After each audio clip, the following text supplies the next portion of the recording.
ORDI / Ordinals. So obviously there's some slight sort of rebrand here. We've seen Ordinals popping up everywhere, and this really sort of kicked off the sort of BRC20 narrative that we've seen over the past year or so, really. And there's a few positives and negatives here to discuss about ORDI and what they're actually doing. So we'll break all that down in this video and see if we can figure out where the price is going. Before I get into it though, guys, if you're new here and you don't know what this spreadsheet is, these are the first 26 coins that I did videos about on the channel. And in the videos, I show myself buying these coins. These coins are expected to make me a lot of cash. And you can see what the prices of these coins were when I recorded my vids, as well as the highs that they hit in under a year and a half, and what your profit would have been if you'd put $100 into the coin when I released the vid, and again sold after about a year and a half.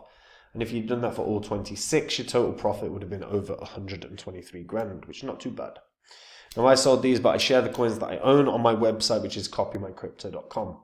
So anytime I find a coin that I think is going to make me a lot of money, I jump onto the site, I tell my members about the coin that I'm looking at buying, the profits that it can have, and the percentage of my cash I'm going to put in, and they can copy along exactly.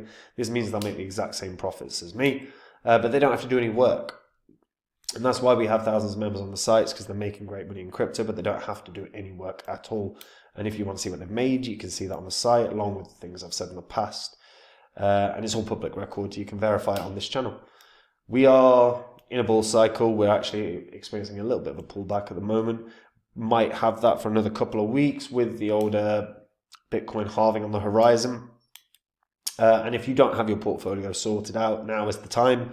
If you wait 6 months, you're going to have missed out on a lot of profit. So check out copymycrypto.com because it can help you with that.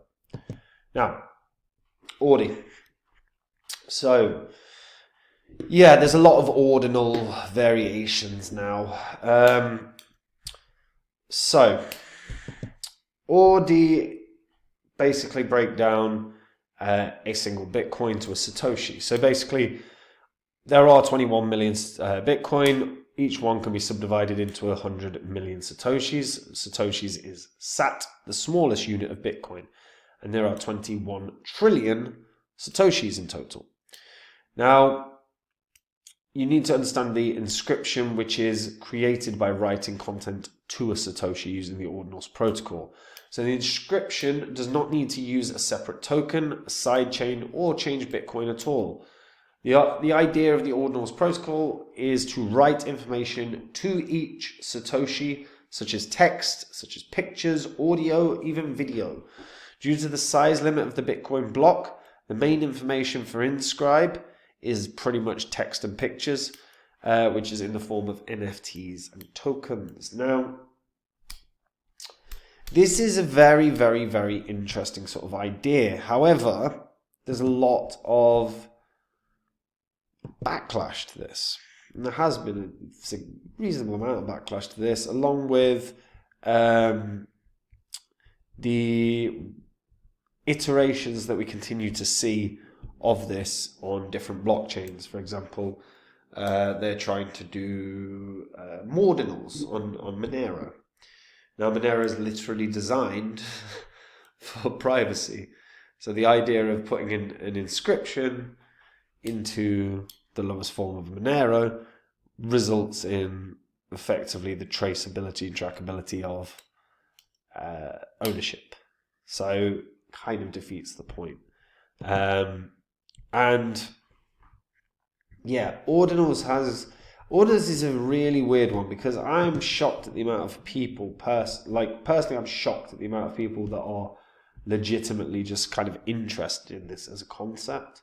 But as I said, this is like the first of its kind really to sort of kick off the BRC20 sort of wave that we've experienced. And I actually want to get a better... I want to get an article up that I can share with you guys about this. And before I do, a word from our sponsors. So guys, Delysium are currently on Binance Future Next, and you can now receive 20 AGI by engaging in all you have to do, 100 picks on the Binance futures next. So here's how it works. If you deposit $100 and vote for Delysium, and I'll put a link for the Binance link in the description, and you allocate your $100 to Delysium, what that will result in is your $100 first of all being refunded after the campaign. If you show proof of your vote by filling in the form, and I'll put the link to the form in the description as well, you will earn 20 AGI directly to your wallet. And all you have to do, like I say, fill in the form. And there are also additional ways you can earn, by the way. So there's a prize. You will be able to get one DMA airdrop. That's going to 10 people. DMAs are the DMA holding of Delysium is incredibly profitable. You'll earn like 20 something a day Delysium, or 20 people will get 200 USDT airdropped, or 200 AGI will go to 100 people. And it's just by allocating $100 to your vote on AGI on the Binance link in the description. And as I said, your 100 USDT will be refunded after the vote ends anyway. So there is no risk, and you will earn at least 20 AGI sorted. You can also earn even more. You can earn an additional 27 AGI by referring people. So if you have one referee, each pick that they do is worth 0.02 AGI. But if you have 3 referees that do 100 of the picks for AGI for Delysium on Binance's Next, you will also get a guaranteed reward of an additional 10 AGI. So all in all, you will be getting plenty of rewards for doing something that you're already going to get the funds back for. So just to repeat, all you have to do, go onto Binance in the link in the description, allocate your $100 for the vote for AGI, each pick for AGI. Your 100 USDT will be refunded after the vote ends. You will, all participants will receive 20 AGI by engaging in voting in it. And all you have to do is fill in the form. Again, that form is linked in the description, guys. So check this out, because this is going to, once this lands on Binance, this is going to pump. Cheers, guys. So, ORDI, as you can see, the top of the plethora of BRC20s that have started launching and listing. And as you can see, variations of ordinals everywhere. Now, what are Bitcoin ordinals? So, again, several advantages for asset inscription and digital content variation. However, the criticisms are there. So, one major criticism is the potential for creating excess network congestion, which could lead to slower transaction times and much higher fees. By including large files in witness scripts, Bitcoin ordinal transactions could become more complex, require more computational power, leading to longer confirmation times and increased fees. And another concern is the potential for centralization, as Bitcoin ordinals use SegWit and Taproot tech, which are not universally supported by all Bitcoin nodes and miners. This leads to a centralization of the network, as those who do not support these tech may be left behind. Then you've got the additional concerns over energy consumption associated with the creation and management of Bitcoin ordinals, as each ordinal requires its own distinct identifier within the blockchain. It could lead to significant network overhead, increased energy consumption. Those same things then can lead to issues for the miners. Like long term, you're going to require, we'll start seeing the hash rate difficulty that can start increasing down the line as well. That wouldn't be off the back of this. That would be off the back of a plethora of other things, but it could also be falling on their doorsteps. Now, look, Bitcoin ordinals is kind of a clever idea in terms of ownership. And that's where its strength for me lies. I personally look at this asset inscription idea, the idea of putting in text or files. It's a clever idea. I'm not sure it's what I like about this. What potentially this does do is verify as like ownership of assets, because Bitcoin ordinals, unlike traditional NFTs, they rely on SegWit and Taproot, which is specific to the Bitcoin network. ETH, on the other hand, uses smart contracts to create NFTs. The difference in tech obviously impacts factors like transaction fees, scalability, and ease of use. But the use case here is, well, one of them, again, is the idea of this sort of NFT series. So like one notable example is the launch of the NFT series called Genesis by artist Krista Kim. This collection features digital artworks inscribed as Bitcoin ordinals on the Bitcoin blockchain, providing verifiable ownership and authenticity. The project garnered a lot of attention and demonstrated the potential use case of Bitcoin ordinals. Another example was the collaboration between Trevor Jones and the blockchain company Evoke. Their project, Bitcoin Angel, involved in the inscribing of a unique digital artwork onto the Bitcoin blockchain as an ordinal. By doing so, the artwork gained an immutable record of ownership and historical provenance.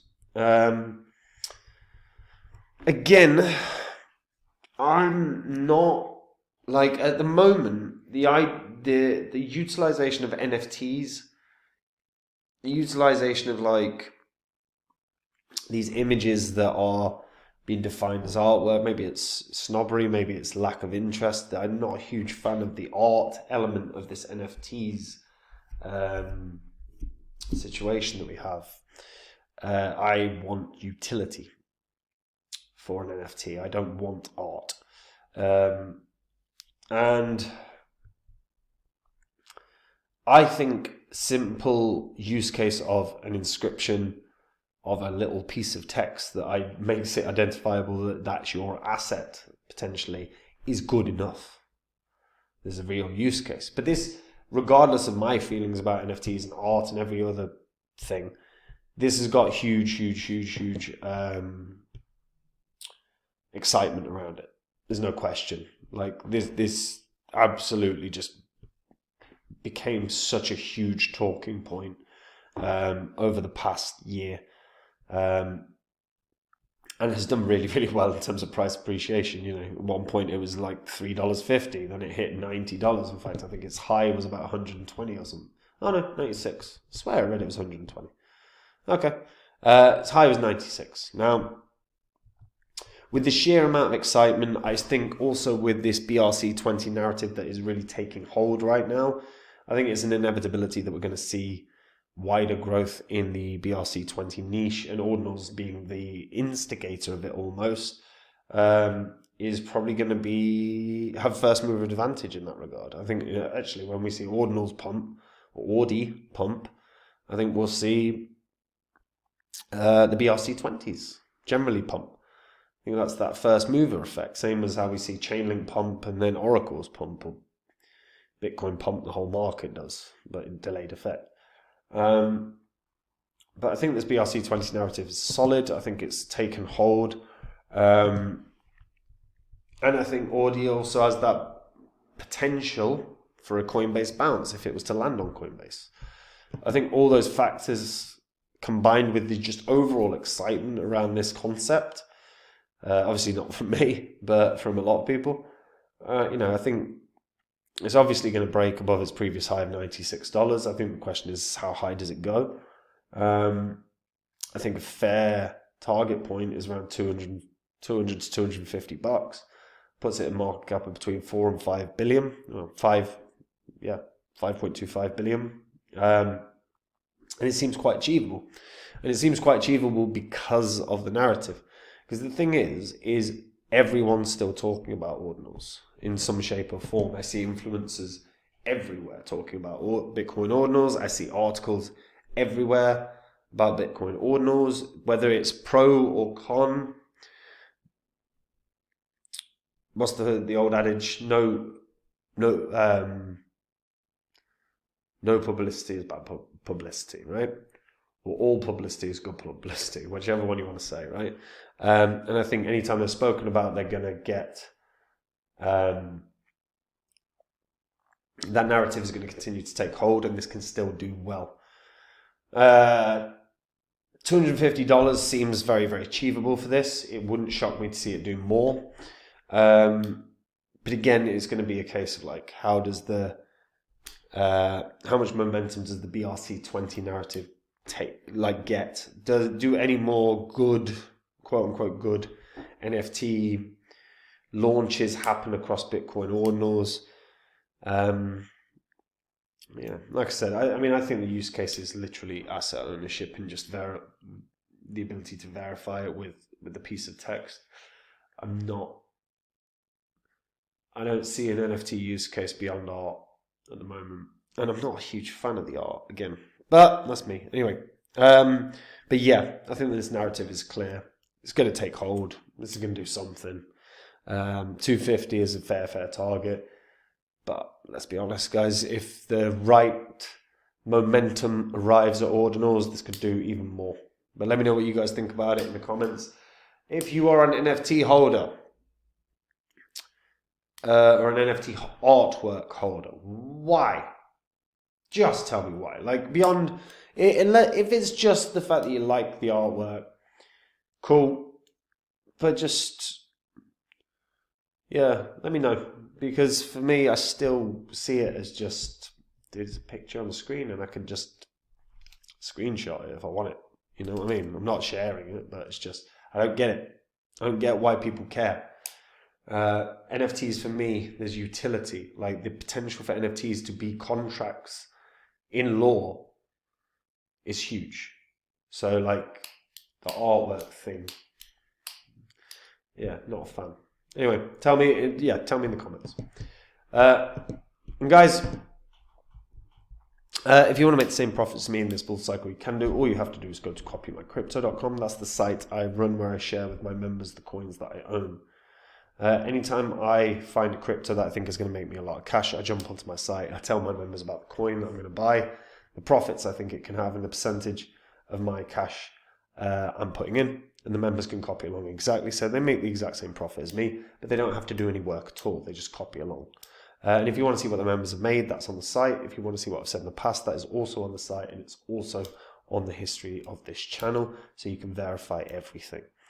There is a reason we have thousands of members. They're making great money in crypto. And if you want to see what they've made, check it out. We are in a bull cycle. Now is the time to start getting your portfolio sorted. And like I said, copymycrypto.com can help with that. So take a look at it all and give it a go, guys. And that's it from me. Have a good day. Bye-bye.